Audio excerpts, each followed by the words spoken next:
Salut les gars, une petite vidéo parce que Mani on n'a pas ras-le-bol, c'est pas non plus un coup de gueule, mais pour mettre au clair certaines choses. Nous avons par exemple ici le V-Car Bison 2 Extreme, qui est donc le plus solide de la rangée des V-Car, qui a la même taille qu'un JLB Cheetah, etc., ou qu'un Speed 3, euh, la même taille qu'un DHK Maximus ou Zombie, et cet engin n'a pas la taille d'un Erevo, le Erevo est plus gros. Vous pouvez faire comme vous voulez. Après, paradoxalement, il a les mêmes problèmes. En fait, celui-ci explose les pneus en 6S, celui-ci explose les pneus en 3S. Les pneus ne sont pas mauvais, mais si vous les maltraitez, ils vont casser. Et on va tout de suite, du coup, en profiter pour vous montrer quelques points faibles de la machine, puisque maintenant cet engin fait quelques sorties avec nous. Et les points faibles sont les mêmes que sur les autres machines, puisque ils ont les mêmes transmissions. Il y a juste un châssis différent sur le JLB et 2-3 différences, mais ce sont les mêmes cardans différentiels, etc., etc. Alors, globalement, le plus gros souci de ce genre de machine sont ici ces pièces qui maintiennent les axes de triangle sur les gros chocs. En fait, cet alu est très mou, il se tord, il s'ouvre et le triangle se perd. Vous l'avez vu sur l'essai d'ailleurs que j'ai fait de cet engin en 3S. Donc si vous achetez par exemple cet engin ou l'autre, je vous conseille de le rouler en 2S tranquillement. Enfin en 2S il risque rien, en 3S soyez plus doux sur la gâchette. Pareil à l'arrière, ici Seman a monté le renfort de châssis qui est bien utile par contre, puisque ça évite les trop grosses flexions du châssis, puisque les flexions du châssis ont fait qu'il a eu des soucis de différentiel central. C'est à un moment la couronne allait toucher le plastique, il y avait eu destruction des couronnes. Ça c'est l'autre point faible de la machine, ce sont les couronnes sur les chocs et les sauts, etc. Ou quand on y va trop fort, on l'a vu sur la piste, accélération, freinage un peu trop brutal, et c'était réglé pour la couronne. Les roulements de ces machines sont tout petits, rikiki, fragiles. Les amortisseurs par contre sont bons. Ici ils ont été remplis d'huile un peu plus ferme pour un unitage un peu plus sur la prairie et sur le bitume. On n'a pas eu de souci avec la roulette, mais elle peut évidemment casser sur les gros chocs, ça c'est clair. Tout comme les tourelles peuvent se plier, c'est un alu relativement mou, mais cette machine aussi est disponible maintenant, je crois, dans les 200 €, le prix a chuté. Et il ne faut pas attendre de miracle de ce genre de machine. C'est exactement la même chose avec le DHK Zombie et le JLB Speed 3. Ce sont des machines pas chères qu'il faut laisser au rang de machines pas chères. Ne vous dites pas je vais acheter ça et je vais faire la même chose qu'avec un buggy 1/8, je vous l'ai déjà dit, je vous le répète, ne vous faites pas avoir par les chaînes qui donnent des super notes et qui font de la pub à droite à gauche et autour de la page ou sur leur truc YouTube ou Facebook ou Twitter, je sais pas quoi, vous avez toujours les liens pour aller acheter la machine parce qu'ils gagnent de l'argent quand vous cliquez dessus que vous achetez cette machine. C'est pour ça que je ne fais pas ce genre de sponsoring tout simplement, puisque je ne suis pas un vendu. Quand c'est de la merde, c'est de la merde. Alors ça, c'est pas de la merde, mais c'est pas non plus une super machine. C'est bon, ça vaut ces 200-250 €, mais à traiter comme une machine à 200-250 €. Vous ne pourrez pas faire avec ceci ce qu'on peut faire. Même si le REVO n'est pas une référence de solidité, il reste plus solide que ça. Malgré tout, c'est quelque chose qu'il ne faut pas oublier. Si vous roulez un REVO en 4S, il aura les mêmes performances que celui-ci et sera largement plus solide. C'est sûr qu'en 6S, il aura les mêmes problèmes que celui-ci. Mais de toute évidence, vous ne pourrez pas faire ce qu'on fait avec un buggy 1.8 ni avec euh,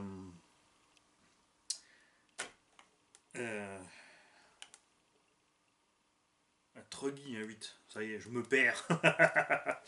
Je tourne en boucle, je vous le répète 50 fois, puisque je l'ai répété 50 fois, mais ça n'a pas suffi. J'ai de plus en plus de jeunes qui me contactent parce qu'ils ont des bisons, des zombies, des JLB, parce qu'ils sont tombés en rade à chaque sortie. Il y en a qui ont tenu un peu plus qu'une sortie, ils ont fait une semaine, mais au bout de la semaine, c'était pareil, c'était rectifié.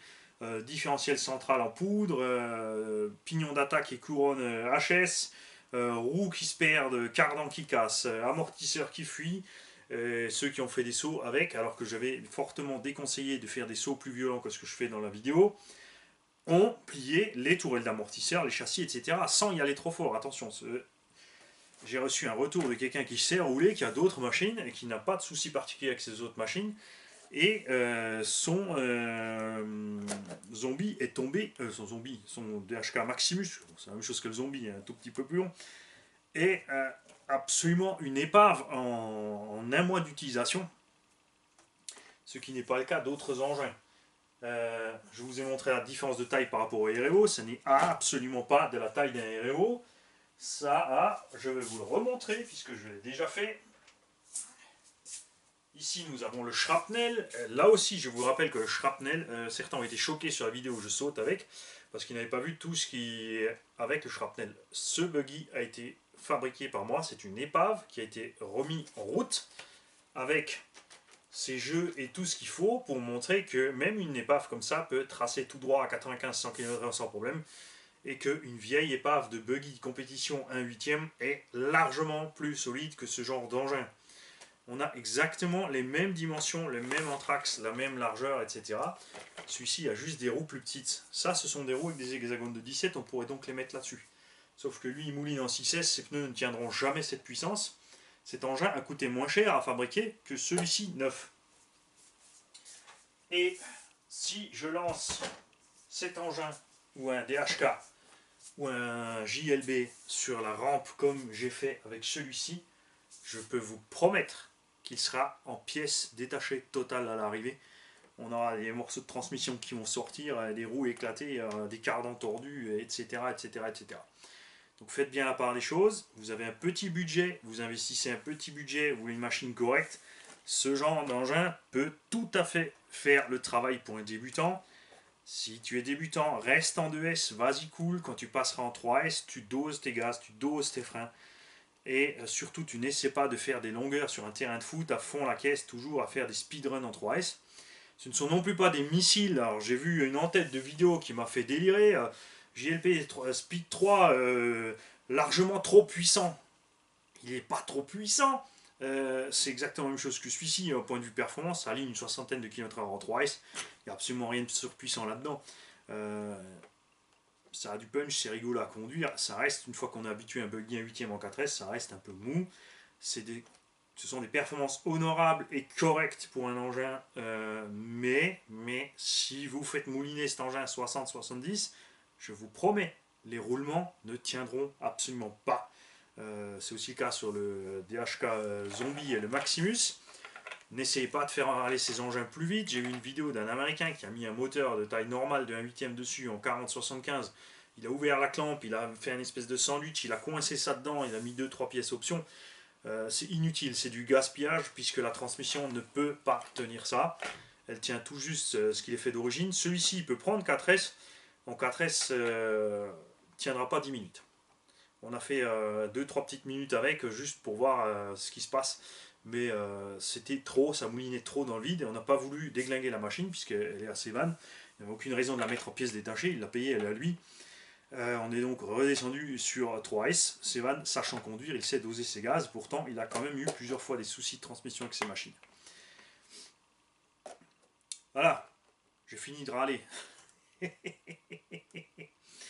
Ah si, oui aussi, j'ai reçu un retour d'un Allemand qui me disait « Ouais, c'est pas vrai, mon V-Car Bison est super solide. À 80 km/h, j'ai fait une chute de 10 mètres. » Déjà, il n'atteint pas 90 km/h. On l'a passé plusieurs fois au radar. Vous avez vu la vidéo. On n'est pas à 60. Performance acceptable pour ce genre d'engin. Il n'y a pas de souci. Et 10 mètres, ça fait l'équivalent quand même de 3 étages.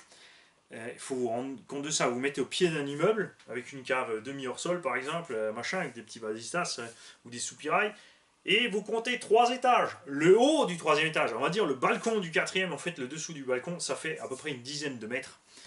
10 mètres de haut, c'est même pas ce qu'on a atteint avec le shrapnel. Ça a l'air impressionnant sur les vidéos, puisque l'œil humain est habitué à la distance, à l'horizontale, mais pas à la verticale.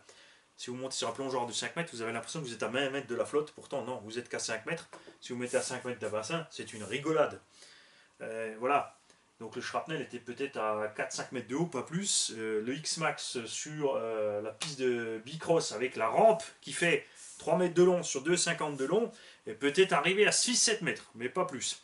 Donc une gamelle à 80 à l'heure de 10 mètres, je peux vous garantir que ce machin ne s'en sort pas indemne, il n'y a rien à faire. Même si vous intéressez sur les suspensions, vous aurez une jolie banane de votre châssis. Ce ne sera pas l'effet de la lentille œil de poisson de la caméra grand angle qui vous donnera l'impression d'avoir un châssis banané. Vous aurez vraiment un châssis banané, voire des amortisseurs arrachés, des jantes cassées, etc. Ne faites pas les débiles avec des machines pour débutants, c'est pas fait pour. Apprenez à conduire, apprenez à la maintenir. Si elle tient un an ou deux, parce que vous en prenez soin, vous aurez beaucoup plus de plaisir avec que d'aller la massacrer en un mois et ensuite attendre les pièces pendant des mois et des mois, la machine étant, alors, en ce compte-là, plus sur l'étagère qu'en train de rouler, ce qui n'est pas sympa du tout. Et quand vous ferez le calcul au bout d'un an de pièces détachées et de réparation, vous verrez que vous aurez dépassé le budget d'un buggy 1/8, comme je vous l'ai promis, buggy 1/8 qui est beaucoup plus solide. Ouais, je martèle, ouais, je tourne en boucle, parce qu'il faut que ça vous rentre dans le crâne. Je peux pas sauver tout le monde, mais je peux avertir un maximum de personnes, et j'espère que les gens qui ont été avertis par moi en avertiront d'autres. Snake, qui nous a mis donc le VCAR, pas le VCAR, le DHK Maximus à disposition sur la vidéo, m'a écrit au bout d'un mois, effectivement, pour me donner la liste de tout ce qui a été déglingué, et c'est assez affolant. Et comme dit, j'en ai eu d'autres. C'est pas fini. Il y en a un qui va arriver chez moi parce que son pilote en a marre, il en peut plus. Au bout d'un mois, il est sorti 10 fois. 10 fois, il tombait en panne, même si ce sont des pannes de rien du tout. C'est embêtant et c'est absolument pas marrant. Voilà. Cette fois, j'y vais. Comme d'habitude, vous râlez dans la vidéo. Vous êtes content sur la vidéo. Vous n'êtes pas d'accord avec moi, il n'y a pas de souci. Vous pouvez envoyer vos coms. Par contre, restez réaliste. N'oubliez pas, j'ai testé ces machines. Je les ai passées au GPS. N'allez pas m'inventer n'importe quoi. J'y tiens. Salut les gars.